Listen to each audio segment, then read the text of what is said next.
Good morning, ladies and gentlemen. My name is Napoleon, and today we're back with another Enlisted episode, and guess what we're doing here? You're right, we're doing the Enlisted News Weekly. This week is, I guess, the week of a lot of news, because this week's news is literally an amount of lot of news. Compared to last week, this week is a lot. But without further ado, this week we have the new replay function in the Crosshairs event, Update 0.4.0.139, Update 0.4.0.143, and new features or bringing all features to all campaigns. With that said, without further ado, this video has been made possible for the friends at Discord, meaning that if you haven't liked, subscribed, or joined the Discord, I highly suggest that you do. But with that said, let's get started with this video because it is going to be slightly a longer one.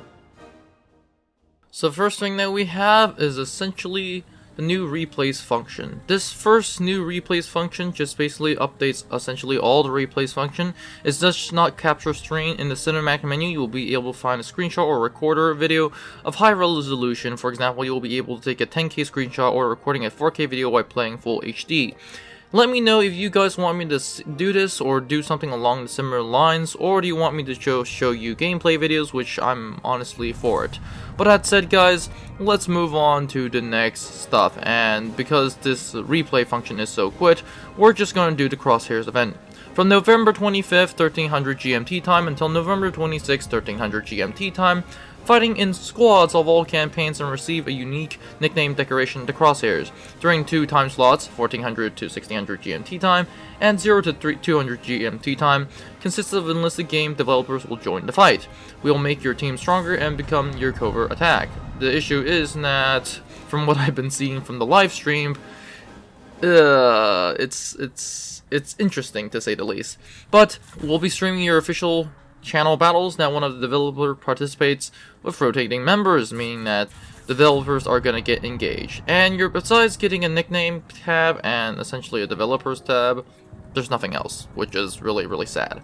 But that said, that is the Crosshairs event. Nothing really interesting, but nothing really bad. That said, let's move on to update 0.4.0.139.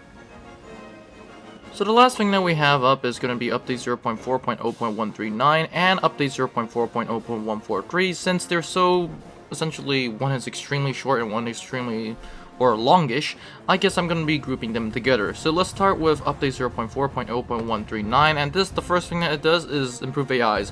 All AI medics in squads and AI controlled squads can now heal wounded allies by themselves. AI medics in AI controlled squads can now set up medic boxes. Fighters in your squad will be smarter when using cover. Soldiers will prefer to use the same side of the object that the squad commander is hiding behind. For example, if the commander is hiding behind a building, the soldier will follow inside, which is thank God. Now, AI flamethrowers in player squads and AI controlled squads can now use flamethrowers, meaning if the enemy is close, they're going to use the flamethrower. AI controlled soldiers can now call in artillery strikes, use grenades and explosive packs, build rally points and ammo boxes. The only thing I don't like about that is the fact that the AIs are now using artillery strikes, meaning that I can't use the artillery strikes, and yeah, they're not going to really pin the target. Or, I don't know how it's going to work, but I just hope that the AI is not going to be using the artillery strike while I want to use the artillery strike. The next thing is new radical menu buttons, and no longer will you press a key to perform highlighting a section or releasing the menu button is enough. This improvement will help the players who use a gamepad.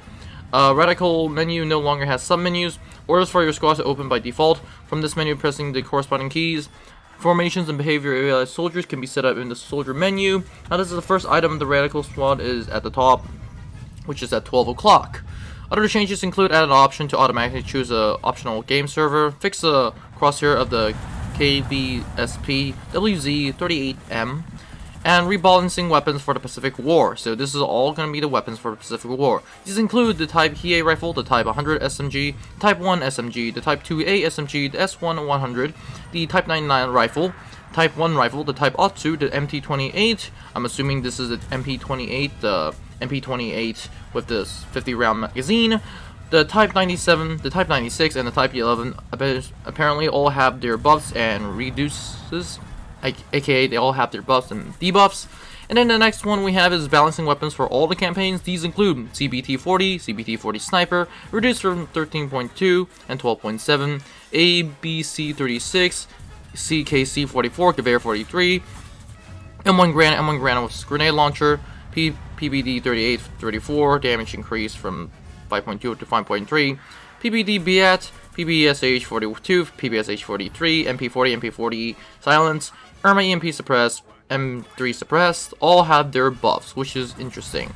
And then they also rebalanced the missions: the Battle of Berlin, Invasion Normandy, Pacific War, Battle of Stalingrad, Battle of Tunisia, and Battle of Moscow. Now at this point, that is all quite interesting, and really it's not that big of a deal. But all these buffs are quite interesting. I would like to see how they play in game. And for update 0.4.0.143, it is basically now an AI soldier uses a gun only if they're at close range to an enemy and they're using a rifle or anti-tank rifle as their main weapon. Fixed destructible mobile rally points built by AI soldiers. And that is it for update 0.4.0.139 and update 0.4.143. Let's get on to the last one. So the last thing of this week is apparently bringing a lot of new features or existing features into all the campaigns. These include, I kid you not, the phosphorus grenades, the airstrikes, remote TNT charges, and correction for pilot hands. For the interesting thing, everyone is going to have the ability to use the phosphorus grenades. You're acquainted with these phosphorus grenades thanks to Pacific.